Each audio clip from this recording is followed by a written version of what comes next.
Q&A will be addressed at the end of the presentation. Please feel free to place any questions in the chat window during the presentation. Duncan Smith is the business development lead for this SharePoint practice. He and Kelly Crosley will be our presenters today. I will hand it over to you, Duncan. Thanks, Brittany. Good morning and welcome, everyone. Thanks to Kelly Crosley for taking time out of his busy schedule to join us today for this great topic around SharePoint Hybrid. And if you worked with NewSignature before, you may have met our practice lead, our SharePoint practice lead, Morio Kumagawa, who will be joining us for some of the Q&A through to later on in today's presentation. So with that said, I want to have a quick look at the agenda. Obviously, the topic for today is really about the hybrid model and the scenarios that hybrid supports. But I want to take just a few minutes to quickly talk about our SharePoint practice and just to kind of introduce the topic before I hand it over to Kelly.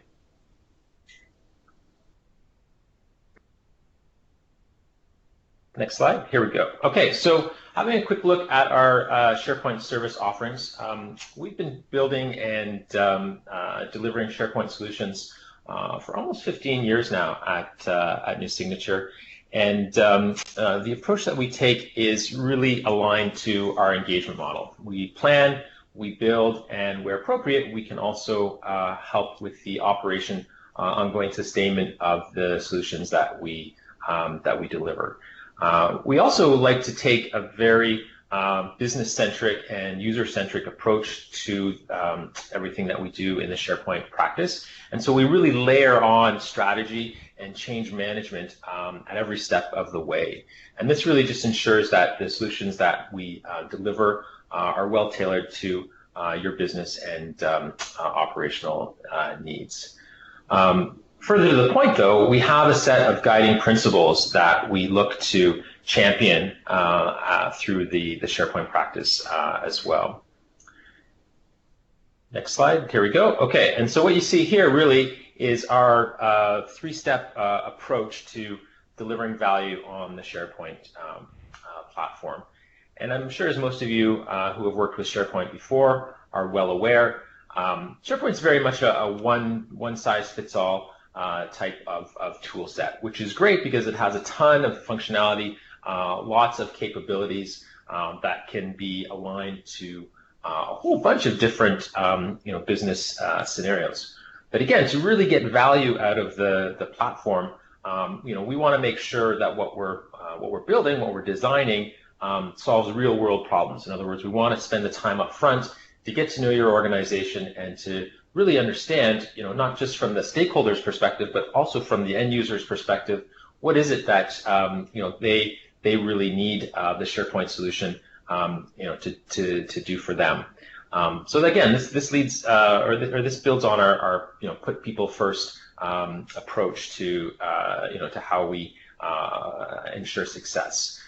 We also spend a fair bit of time looking at the design, and design, I think, is important because it speaks to, again, to the end users and really helps to drive adoption as well. And then the last piece here is really about making sure that we take the time to architect the solution and set the foundation so that over time you can sort of scale up, scale down, add additional workloads, ensure that you've got a solid foundation for your investment in SharePoint.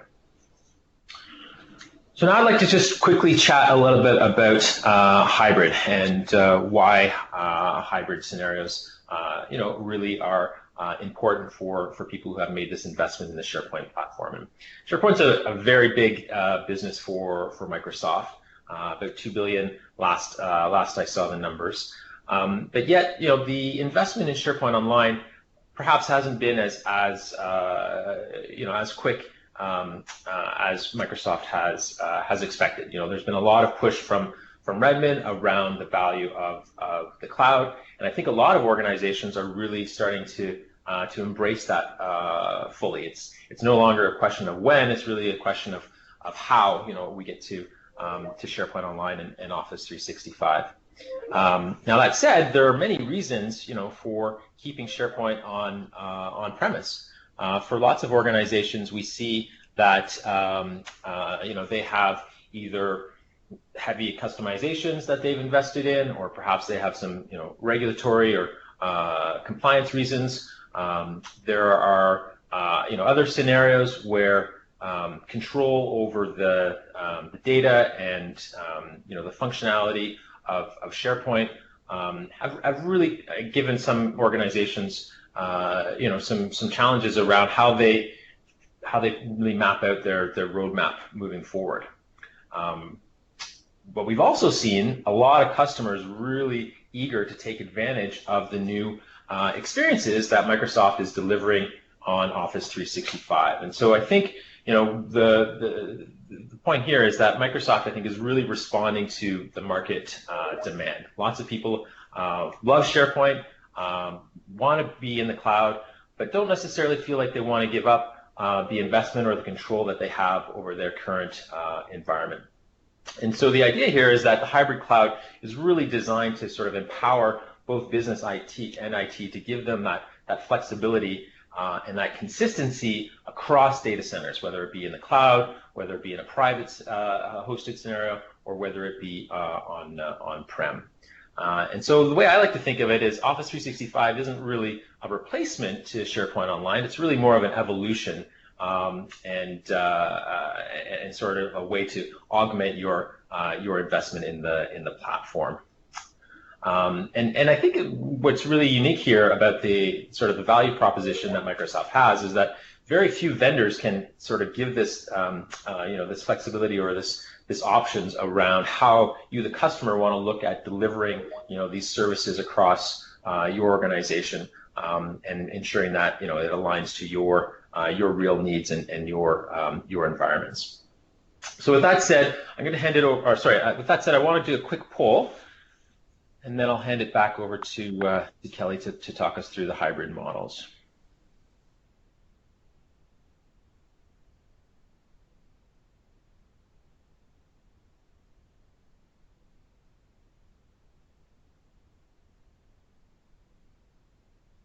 So the question we're asking here really is, what hybrid experiences are of most interest or most value to your organization?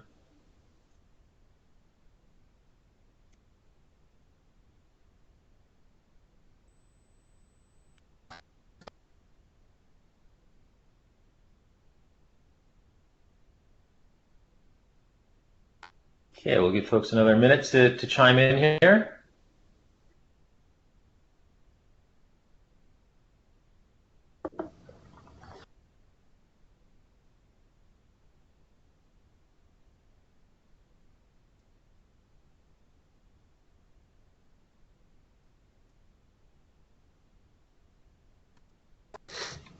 Okay, I'd like to turn it over to Kelly Crosley now to talk us through the hybrid model and scenarios.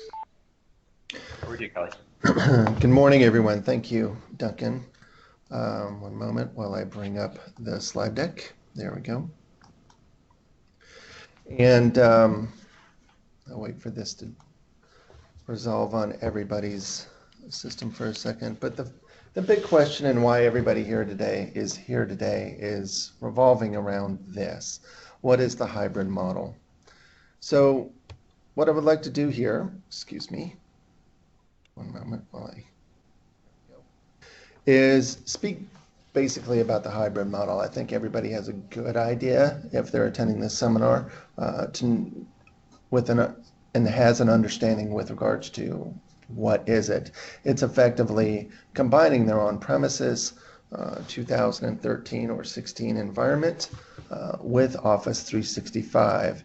And the ability to leverage both of those systems certainly provides you with more capabilities than you have just right now with your on-premises environment, or even just with your Office 365 environment.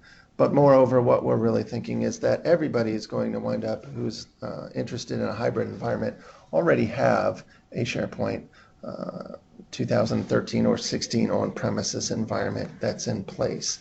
One of the things that you'll also notice that as I'm going through these slides is I'm certainly not going to read all of this data off to you that's on these slides, but it gives you some insight while I'm speaking to understand exactly some of the salient points with regards to the topic that I'm talking about. So with regards to the SharePoint hybrid model, what does it allow us to do? All right, so we can simultaneously search content. That's huge. Really, we're talking about a single source or a single presentation to the user who is actually out there in your environment, in your organization, looking for a set of data. Now, what we'll speak to a little bit later as well is how that data is rendered, but what we're really speaking to is the ability to simultaneously search for content there. It'll also allow you to interact with business data from on-premises servers into SharePoint Online. And really what I'm speaking to here is, as an example, in SharePoint 2013, 2016, you have the ability to externalize tables or other sets of data from line of business applications into your SharePoint on-premises environment. Further, in a hybrid model, what you also have the ability to do is bring that data up to SharePoint Online. So that's one of the big capabilities that you get out of a hybrid environment. Accessing files and data both are obviously as seamlessly as possible is one of the goals. And then we also have other cloud services like Delve, video capabilities, the app launcher, all of that, and we'll get into that as well. So one of the things that I want to do, though, in advance of speaking about the hybrid scenarios is talk about the prerequisites. In any 2013 or 16 on-premises environment, one of the things that you need to recognize, and that you probably do today, is security and how you access information is primary, one of the primary goals in you're defining a specific architecture. Certainly when we're speaking about the hybrid model, we are in fact talking about a revised architecture with regards to what you have in place today. So it comes down to how do you actually authenticate and authorize individuals. Now I'm going to show you a number of different capabilities that are here to do that, or speak to them rather. And certainly they all have advantages and disadvantages that I'll also cover. But the first one here speaks to cloud identity. So really what we're talking about cloud identity here is if it's in Azure AD, if you have a user there, they would have the ability to actually access this information in a hybrid environment. Now, that said, there are some advantages and disadvantages to it, and they're right here. And so really what we're talking about is the biggest disadvantage in doing it this way is that first one, that first bulleted item there. They're managed completely in the cloud with no affinity to your on-premises Active Directory environment. So it kind of lends itself into, when you understand a little bit later, some of the other capabilities that a hybrid environment supplies, you're limited with regards to utilizing a cloud identity solution. There are cases where it does make sense, such as those individual organizations that are working with 1 to 50 users, that kind of organization. A smaller one might utilize cloud identity. But moving on, you also have one that's very common as well, directory synchronization with password sync. So this one is pretty well known. Really what you're talking about is if you look at the information on the image on the right hand side, you'll see that Active Directory is actually feeding Windows Azure Active Directory using a directory sync structure process and moving that data in so that an individual can be authorized within Office. Now, what are some of the advantages and disadvantages to those, right? So the advantages is that you don't have to manually manage user and group accounts, which is huge.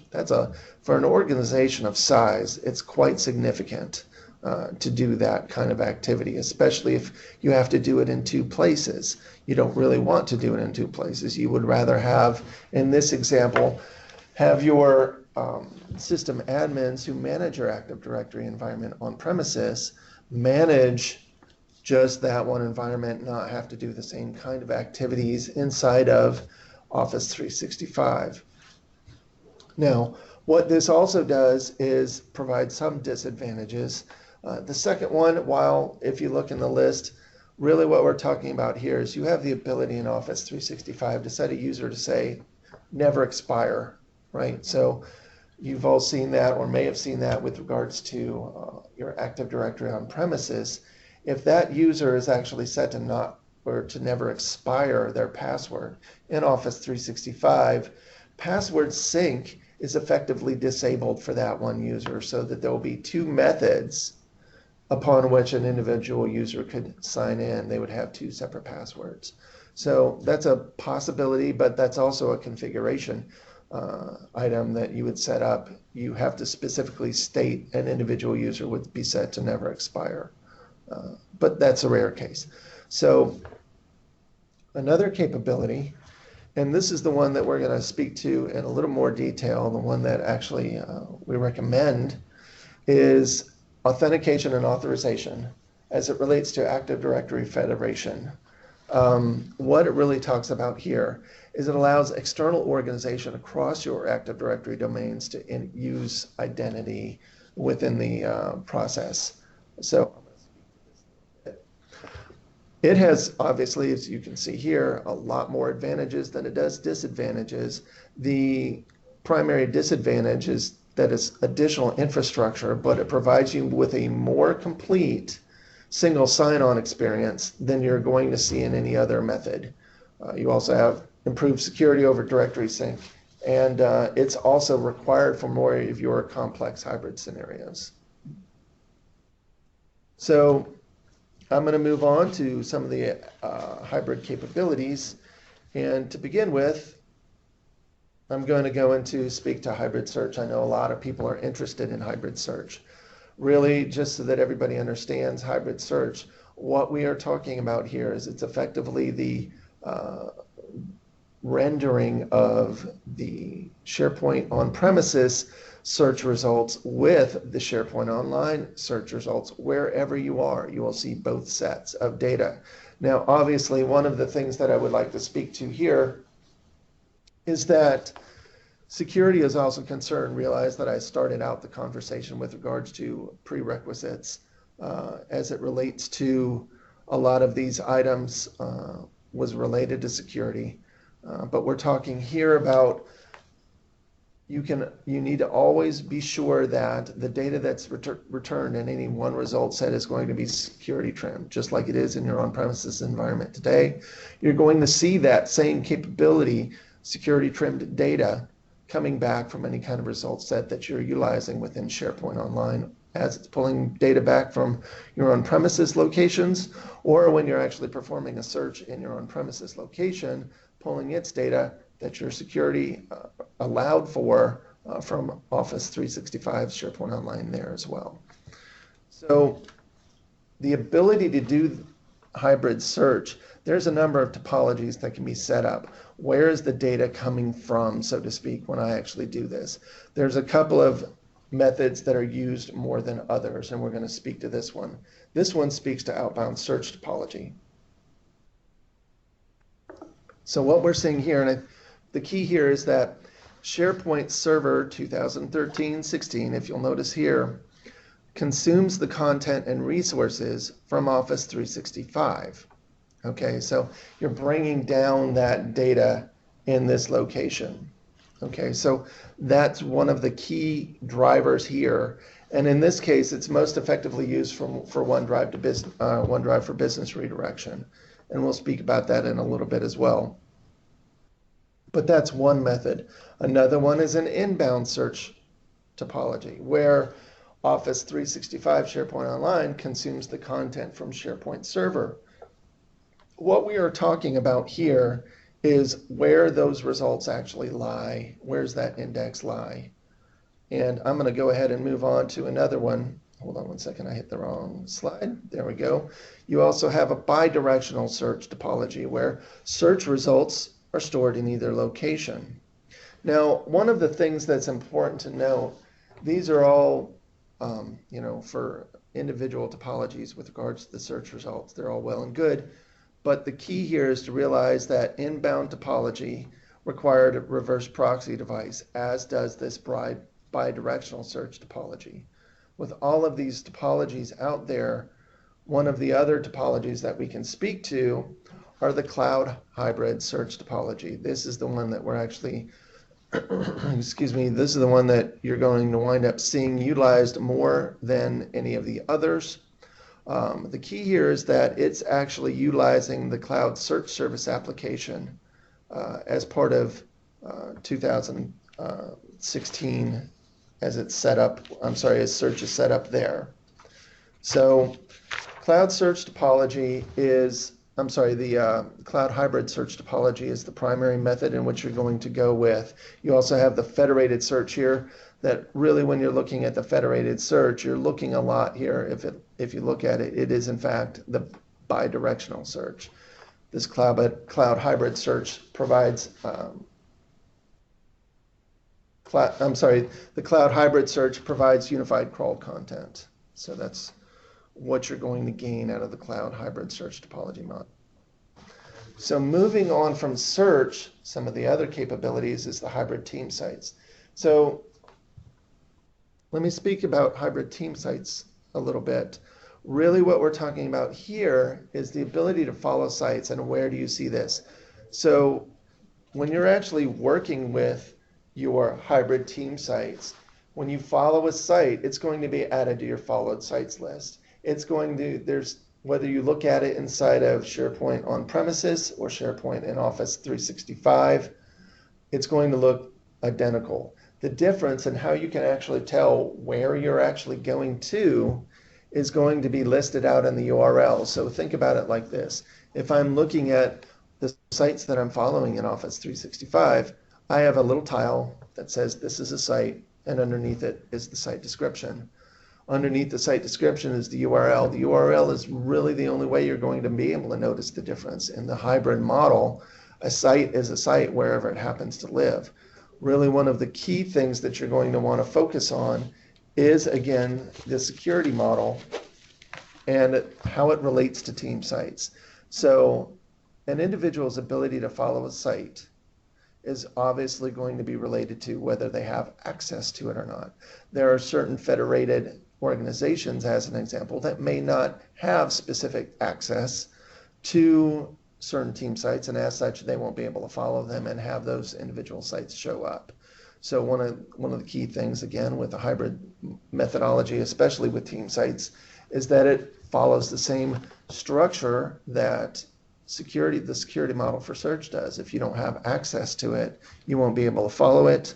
And that said, really what you're looking at in terms of the hybrid team sites is that you have the ability to actually pull from both areas and display that information or render it in a single unified view. Moving on, we're going to speak to profile redirection. So as far as profile redirection goes, here's what we're speaking to. Recall in SharePoint in an on-premises version, if I'm looking at 2013 or 16, if I click on an individual user or owner of a document, what will come up is effectively their profile as it's displayed inside of SharePoint on premises. It's effectively going to display, for example, just a picture of that individual, what their email address is, standard contact information, the same kind of thing that you can see even if you were to do the same action within Outlook, as an example. But what we're really speaking to here is, in the case of profile redirection, what will happen is, as a person is clicking on that individual user, they're going to be automatically redirected to that user's profile in Office 365. It's powered by Delve, and really what it's going to do is supply you a lot more information as it relates to that individual user's profile. So as an example, you'll be able to see what organization does that user or that individual belong to. You'll be able to see the organizational hierarchy if it's set up in an Active Directory and you're utilizing a federated model. You'll also be able to see documents that that person has been working on. If you have the rights to be able to see those individual documents, they'll show up there as well as some of the areas that they have favorited. So the profile redirection is a really cool capability inside of Office 365 and in this hybrid model. And by utilizing the profile redirection, you'll be able to encounter a lot more capabilities than you used to with regards to looking at individuals within Office 365. The app launcher. This has been widely sought out with regards to a number of both Office 365 SharePoint Online users as well as your SharePoint on-premises users. What you have the ability to do now with the app launcher as a hybrid scenario is actually tag it, or that's probably the incorrect word, but associate it, an individual application, to your app launcher bar. You could go directly to it as an example. If you'll notice on the image on the right-hand side, you'll see that on the bottom of where it says My Apps, this individual who had this app launcher brought up had things such as DocuSign or K2 or Nintex also bring themselves up as part of the ability to launch individual applications from a standard application suite icons, which are on the top left of Office 365. And you can access that now within SharePoint Server or your SharePoint on-premises environment as well.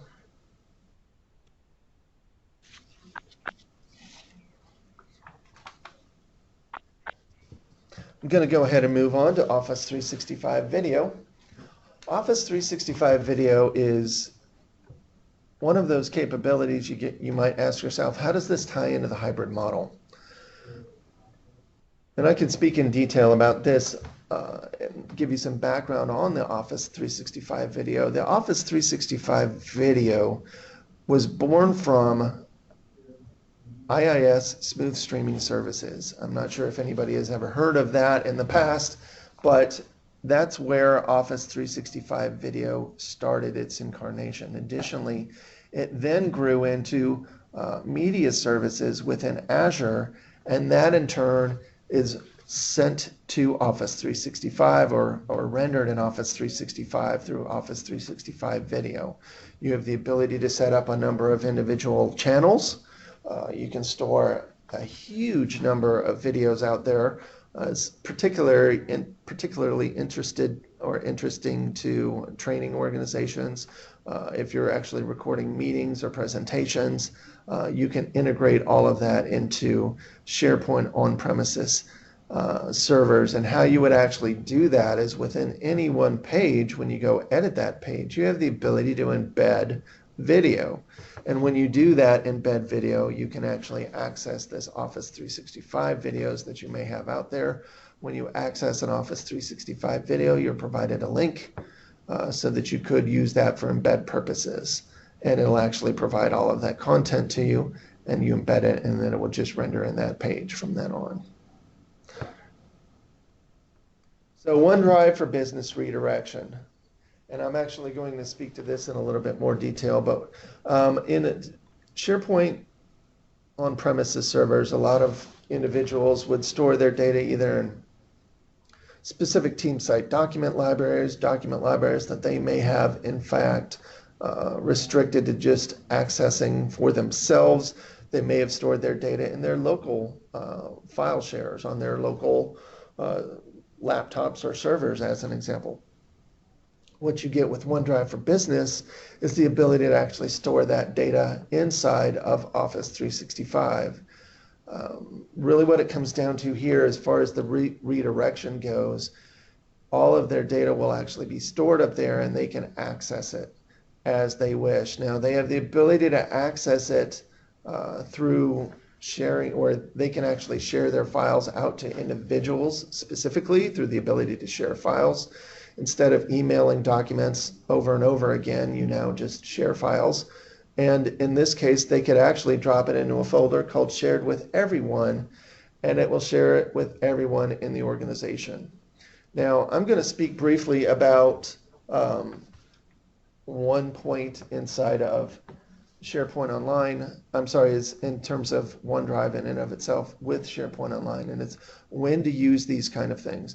The first one would be when to use OneDrive. The second one might be when do I use group files, and the last one would be when do I use SharePoint Online documents. The standard rule of thumb that I've been advising clients on was that if you're going to start out with a document, can someone mute, please?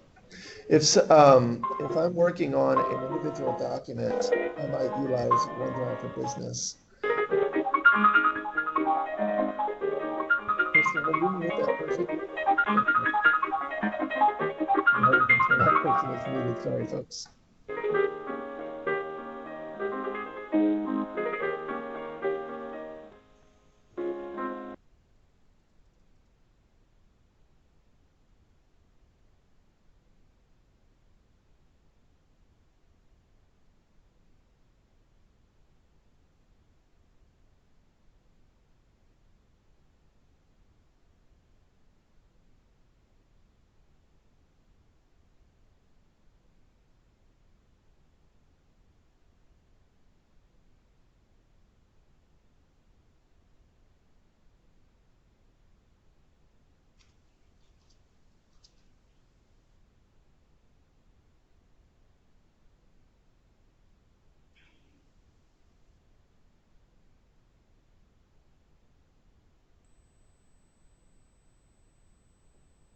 Kelly, are you still there?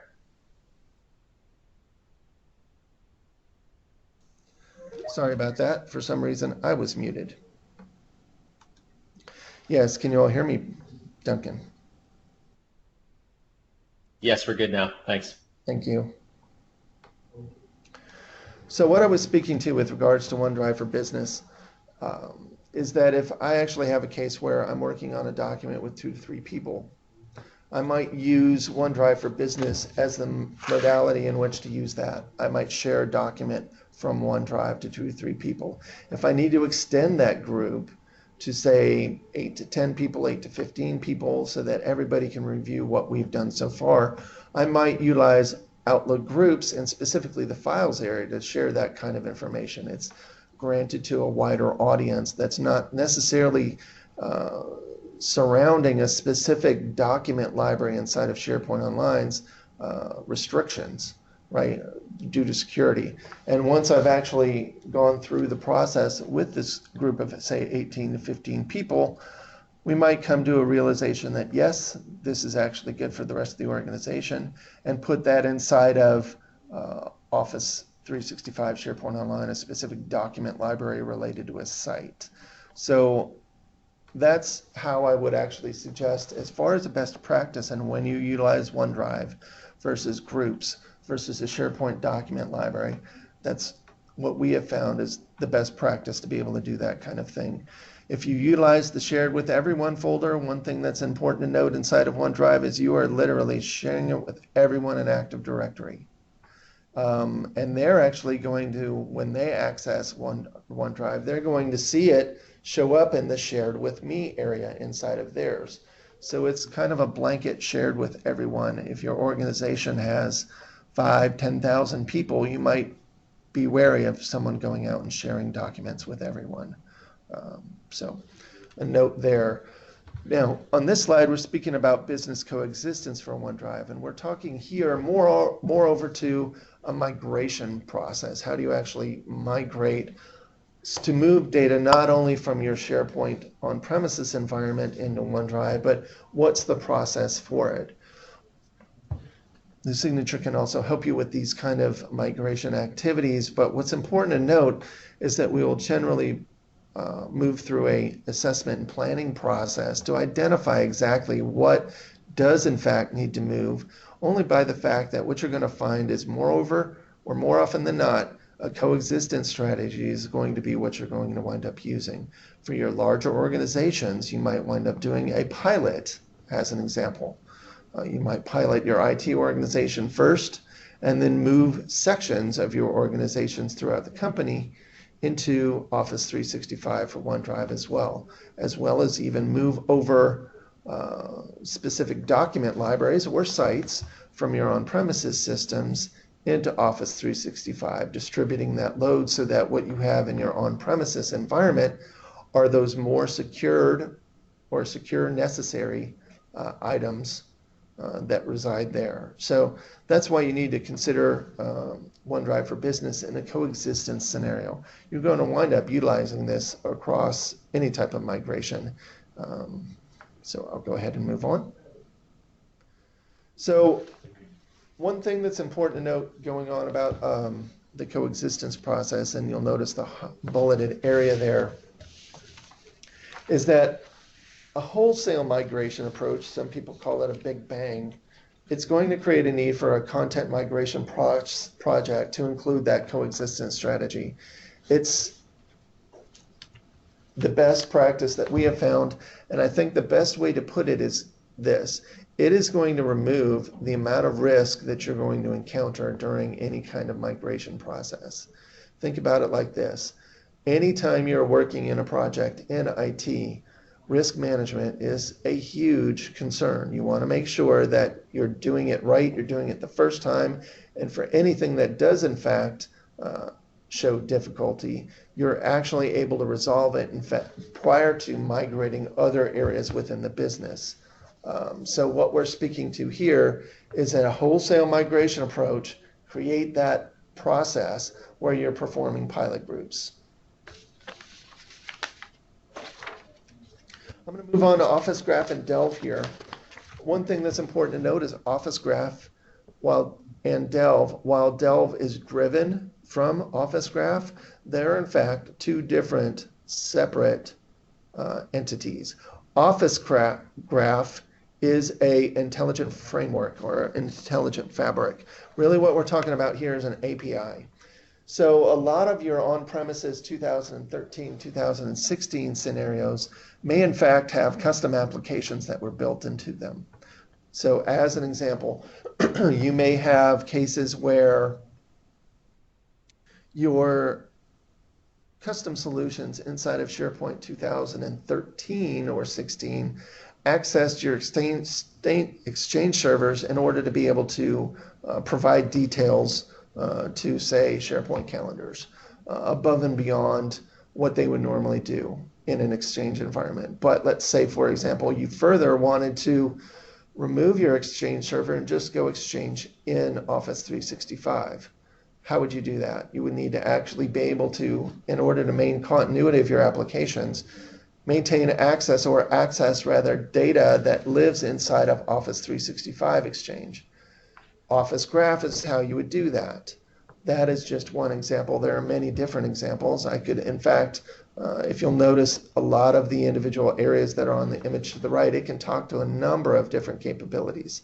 It can access data with that is Excel, PowerPoint, Outlook, alert reminders. It can access Yammer. There's a number of different capabilities as well as notifications via Skype that you can utilize. It's a pretty rich tool.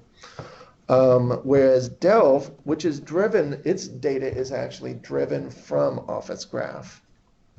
So one of the things to note with regards to Delve, and I've kind of, if you look on the right-hand side, it's very user-friendly in terms of how you go about accessing data.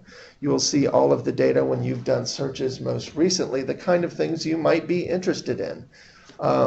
It will also show you, if you wish, you could place individual, if you notice, in fact, let's see if I can highlight it on the bottom left, there's the capability of boards. You have the ability to actually post an individual item to a board so it's easily referenced by you at a later point in time. So Delve is special by the fact that it combines data from all of the other workloads to help you stay aware of what's going on inside of Office 365. So hopefully this provides you some insight with regards to some SharePoint hybrid scenarios. And at this point, I'd like to turn it over to Duncan. Duncan? Thanks, Kelly. That was great. So obviously lots of options here around hybrid scenarios. I want to throw up one more poll here for the audience. But I'm curious to know, with all these options for different, scenarios, what would you say is the starting place for an average customer who, has SharePoint on-prem and wants to take advantage of Office 365 experiences? How do we get started?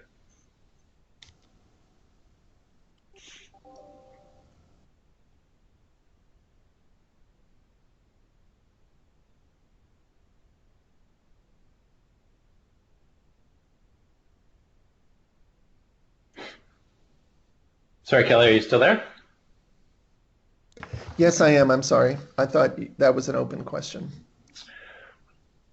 Could you Well, repeat? I think it's a question that's probably top of mind for a lot of the audience. With so many options to consider, like what's the starting place around on better figuring out which specific scenarios might I'm be sorry. valuable to Yes. my organization. I see. Thank you. Sorry about that.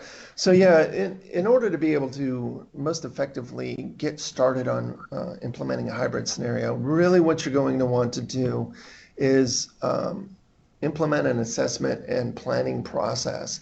The goal is to understand during an assessment and planning process what data is highly secure. What is that data that you need to maintain and on premises and maintain on premises? What is the data that you want to actually move into Office 365? What individual scenarios such as those that we have discussed, do you want to have access to? What is the method that you're utilizing or expect to be able to utilize with regards to authentication and authorization? A number of these individual areas are all going to lead into how do you get started in understanding how to implement all of this. So do we have Mario on the line? Mario, do you have any thoughts as to Yeah, for sure. I think what you listed there, Kelly, was great. I mean, for sure, we would need to go into a planning phase to find out exactly what your needs are. I think that just off the top, I think the OneDrive is a good place for a lot of people to start, just because there's a little less planning that goes along with it. I mean, obviously, there's the whole infrastructure piece behind it that you mentioned, Kelly, with security and whatnot. But then, like we're not as concerned about what your data looks like within OneDrive. Rolling out the client, making sure all that's set up is important, but it's really a way to get people off a shared drive quickly, and then you're not hosting that infrastructure anymore because that documentation's up in the cloud in their OneDrive up there.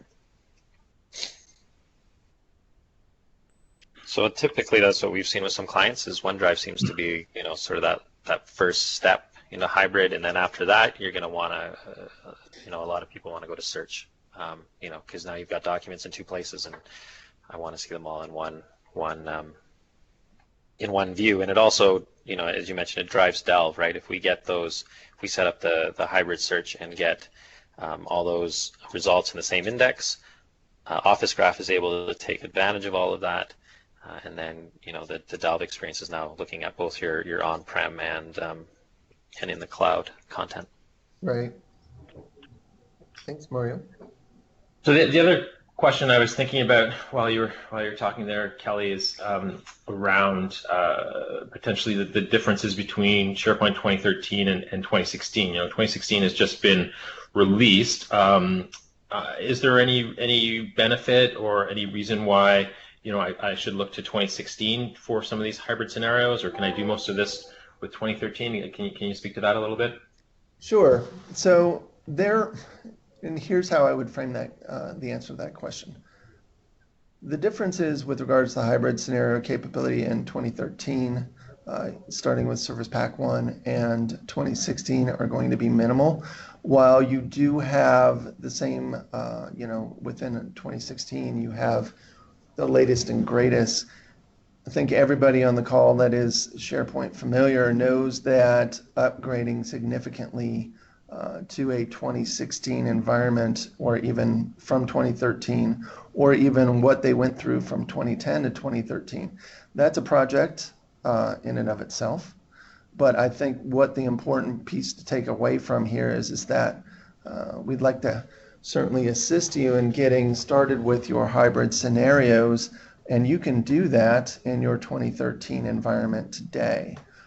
Utilizing Office 365, you can bring a lot of these scenarios in, and certainly I think the prerequisite there to make sure that that happens is going to ensure that you've got SP1 installed. If you've got SharePoint 2013 SP1, you're pretty much set with regards to the ability to do the hybrid scenarios here.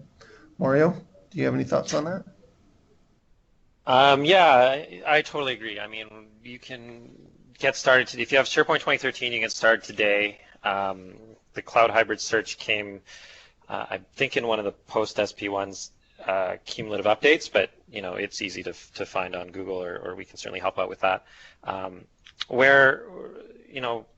The case for 2016 is an interesting one. If anyone's actually just seen it, it looks a lot like 2013. And so really what's happened for the people that weren't on our 2016 webinar earlier is, 2013 came out, they took 2013 and turned that into Office 365 or SharePoint Online. And now those bits are coming back on-prem in 2016. So the upgrade should theoretically be easier. But the core of SharePoint hasn't really changed since 2013. It's sort of the same kernel. So really what you're getting is all the infrastructure improvements that they have. Currently what you're getting is all the infrastructure improvements that they've done to make SharePoint Online a more robust system. That being said, they're going to be what's going to start happening is the updates that they start pushing to 2016 will include functionality that's currently in SharePoint Online. So SharePoint Online will upgrade, obviously at a much faster pace, and then the cumulative updates that come down, or the periodic updates that come down, the cadence I don't think actually has been set yet, we'll start including some of those updates. So you don't have to wait for a SharePoint, 2018 to get features that are in Office 365. They'll be coming at a much quicker pace, and so I think that is more the driving reason why a company would look to go to SharePoint 2016. Between that and supportability, I think those are the two biggest reasons. Got it. Okay, well, let's see if we've got any questions from the audience. Brittany, anything in the chat window? Any questions from the audience? There are currently no questions, but if anything shows up, I will let you know. Okay, well, maybe we'll throw up one more poll and give people a final chance to consider any questions that they have for Kelly or certainly for Mario or myself as well. The last poll that we have here is really just better understanding, from where the audience is coming currently in terms of, what their investment in SharePoint is looking like today. Love to get a sense for, how many people are already on SharePoint Online, how many people are still in 2010 or perhaps 2007 even.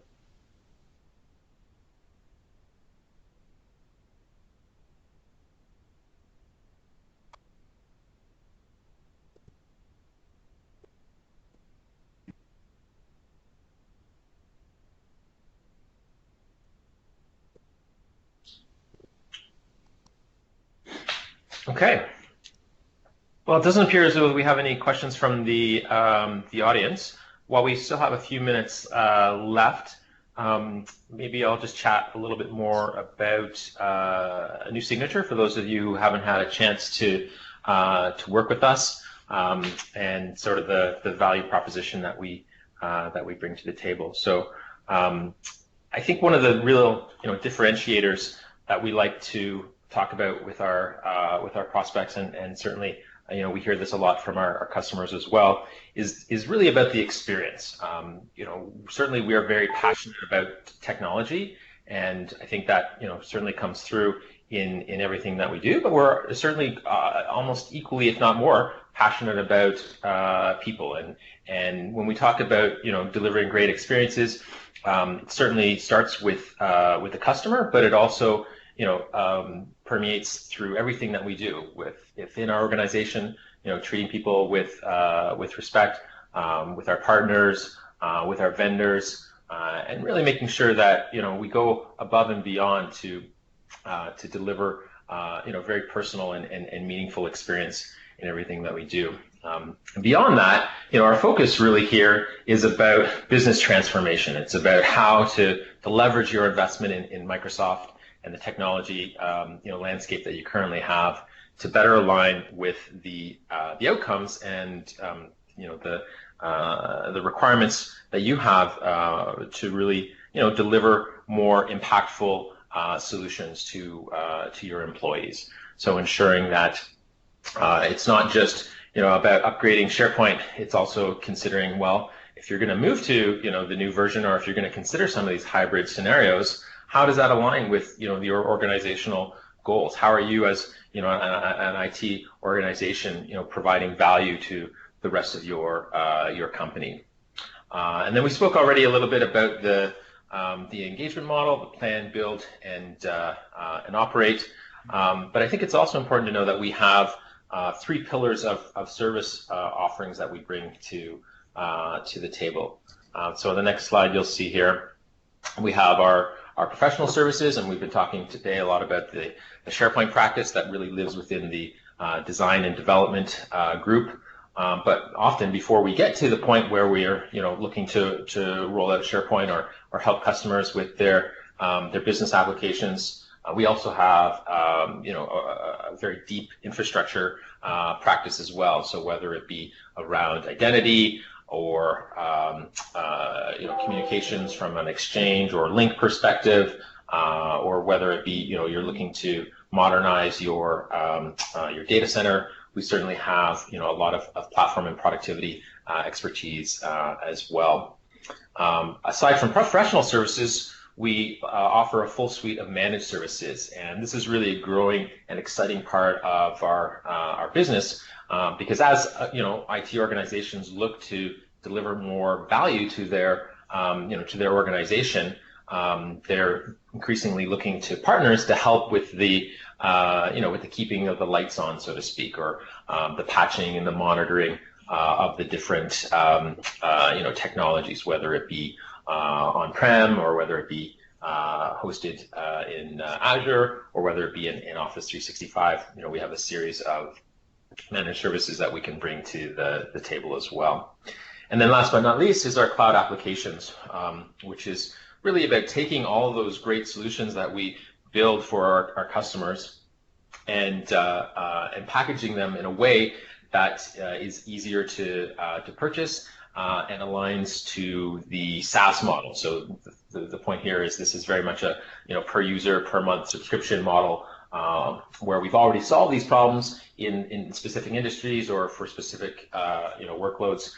We can bring these same solutions to your organization, typically in a faster, more cost-effective manner.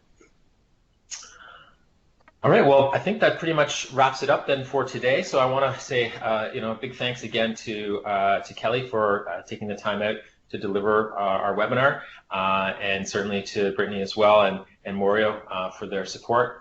Please feel free to reach out to us if you have any follow-up questions or you're interested in seeing a demo or you'd like to talk a little bit about what an assessment could look like for your organization as you look to prepare for a hybrid or perhaps potentially the Office 365. Thanks, everyone. Have a great day. Thank you, everyone, and recording has now stopped.